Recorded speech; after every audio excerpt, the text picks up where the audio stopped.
Hi, everyone. My name is Dara Siswerda, and I just wanted to take a couple minutes to talk to you about growth mindset. One of the reasons I wanted to talk about this is I really feel like it's important right now, thinking about how we're teaching, but also thinking about even how we're coaching students to be learners and also coaching parents to be able to help their students. So I just wanted to give you some examples of experiences I have learned from in the years that I have been teaching and coaching. And I wanted to be able to share some of those with you so that you can maybe think about your own experiences and what you have learned from them. So, one of the experiences that I know for me really started me on this pathway towards teaching and coaching was when I first started in college.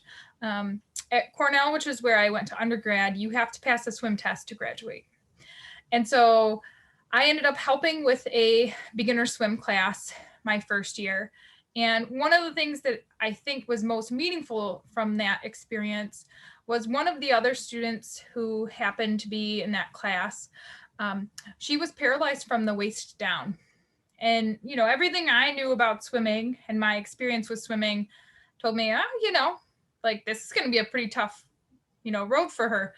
And really, as it happened, she was the first student we were successfully able to get swimming out of that particular class. Part of which was, I think, she was able to overcome being pretty uncomfortable in that situation. It was really, I think, looking back on it, a really high pressure situation for her. She was in a wheelchair. She had to get in and out of the pool a special way that was different from everyone else. She couldn't move her legs. I think going in and out of bathrooms and showers and all of that stuff in a public setting would have been pretty scary. But for her, she knew this was something she had to do in order to graduate.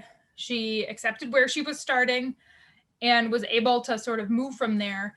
I think one of the things that initially seemed like a disadvantage to me actually ended up being an advantage for her in that she could relax and she was able to sort of not necessarily forget that she was swimming, but she was able to float better than almost everyone else because she couldn't feel her legs.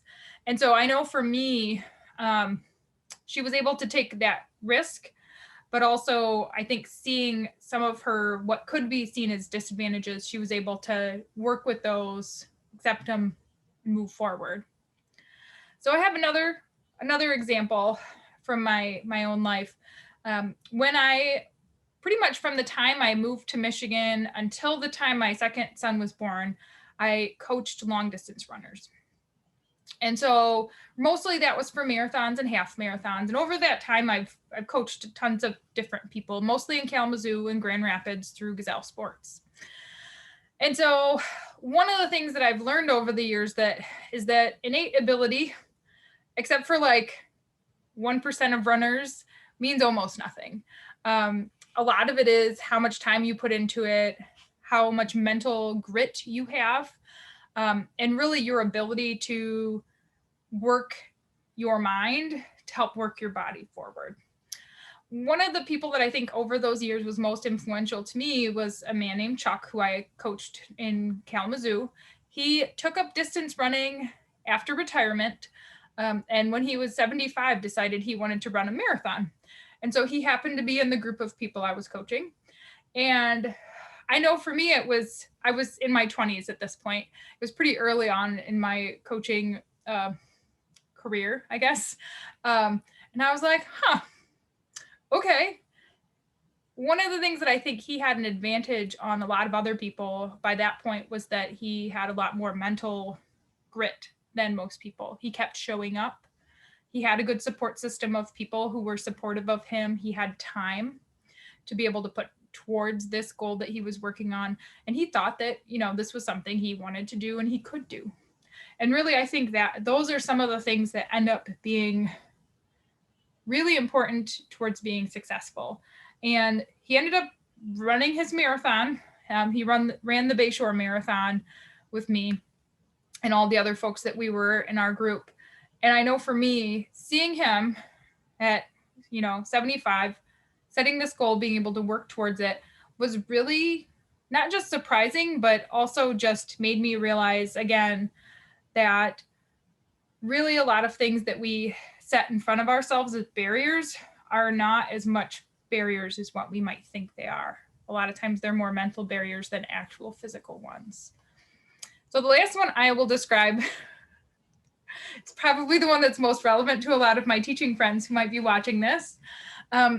This happens to be my own sort of merger into teaching. I had a different pathway to teaching than a lot of people. I'm a scientist by training, but while I was in my PhD program, I had an assistantship that instead of teaching undergrads, I was working with K-12 teachers, teaching in different classrooms as what's called a building level scientist or a GK-12 fellow, depending on which year it was and which fellowship. As it happened, my first experiences were mostly within Plainwell Community Schools, although since then I've taught in almost every district that is in Southwest Michigan. I've worked with just tons and tons of teachers. But I remember when I first started teaching and just how scared and petrified I was of going into the classroom. In particular, the first day I ever was in a classroom was in Marty Green's class. He is here. You can see his picture on the lower right-hand part of the screen. He teaches middle school in Plainwell. And I know that whole first day I did not want to go talk in front of the class, like they're 8th graders. Looking back, shouldn't have been a big deal. But I think at that time I was, quite young and I just was petrified. I had a lot of good mentors and coaches who were able to work with me, including Lisa Weininger and Sandy Breitenbach, who sort of forced me out through little sort of meanders into teaching, where, whether it was leading the 5-minute sort of beginning of the class intro or helping individual students in small groups or working with students on independent projects, I was able to gain a lot more practice and setting myself into these positions that were uncomfortable, but were also doable. And I had that support system of mentors who were helping me move forward and pushing me to get better. And so it was incredibly scary for a while. And for the first couple of years, it was every single time I would get scared. I would get nervous, but I kept showing up. And really those are the things that end up mattering. So I want to think about these common threads in here. And this really is related to growth mindset. You really want to be able to accept where you are starting, regardless of where that might be. Sometimes you may not be happy with where you're starting, or you might be worried that you might not have X, Y, or Z skill or trait or whatever. You are where you are.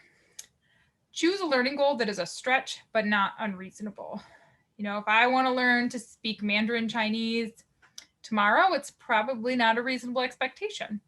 But if I have more time and I want to learn how to say, how to order General Tso's chicken in Chinese, that's probably a little bit more doable.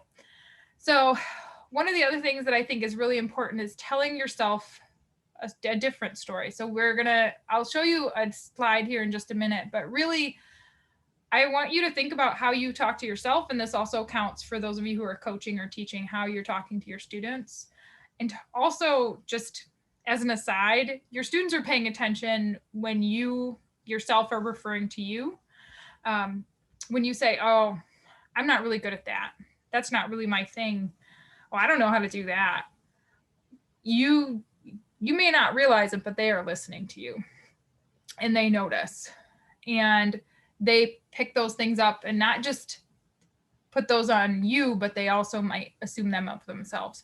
Oh, if Mrs. Seiswerda can't do it, well, man, that must be really hard. I bet I can't do that either. And really think about how you're phrasing things and how you're talking about it. Well, I don't know how to do that yet, but I bet if I practice, I could get better. Or, I don't know how to do that yet, but I bet if I read a book, I might be able to learn it.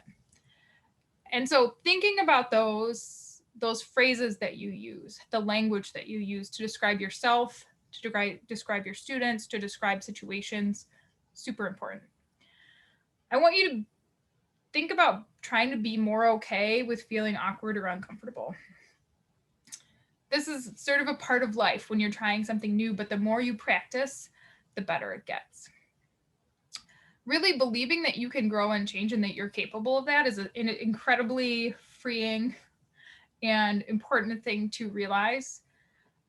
I would say this is true for all of us. We essentially have had to grow and change from being a baby. We're not born knowing how to use Zoom or how to make a PowerPoint slide or how to write an email or how to even walk. We had to learn all of those things.